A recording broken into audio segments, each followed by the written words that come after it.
বাংলাদেশ জামায়াতে ইসলামী কুমিল্লা মহানগর শাখার উদ্যোগে কুমিল্লায় বিভিন্ন গণমাধ্যমে কর্মরত সাংবাদিকদের সাথে মতবিনিময় সভা অনুষ্ঠিত হয়েছে।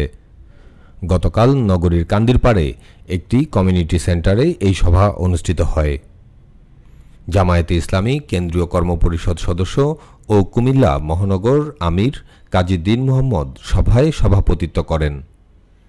অনুষ্ঠানে আরও বক্তব্য রাখেন কুমিল্লা মহানগর সেক্রেটারি অধ্যাপক এ.কে.এম. এমদাদুল হক, কেন্দ্রীয় মজলিসে শুরা সদস্য ও কুমিল্লা মহানগর জামায়াতের নায়েবে আমির অধ্যাপক মুসলেউদ্দিন, কেন্দ্রীয় মজলিসে শুরা সদস্য ও কুমিল্লা দক্ষিণ জেলা জামায়াতের আমির অ্যাডভোকেট মোহাম্মদ শাহজাহান, কুমিল্লা প্রেস ক্লাবের সভাপতি কাজী এনামুল হক ফারুক, সাবেক সভাপতি লুৎফুর রহমান, মাসুক আলতাফ চৌধুরী, আবুল হাসনাত বাবুল সহ অন্যান্যরা। অনুষ্ঠানটি সঞ্চালনা করেন কুমিল্লা মহানগর জামায়াতের মিডিয়া সমন্বয়ক কামরুজ্জামান সোহেল।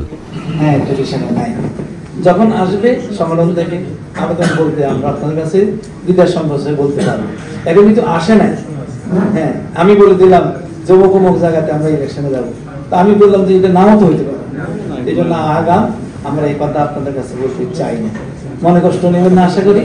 আমরা আশা করতেছি যদি পরিবেশ হয় বাংলাদেশের 300 আসনেই, হ্যাঁ, আমরা যদি সুযোগ আসে পরিবেশের কোনো সিদ্ধান্ত নেই, সব জায়গায় আমরা চেষ্টা করব।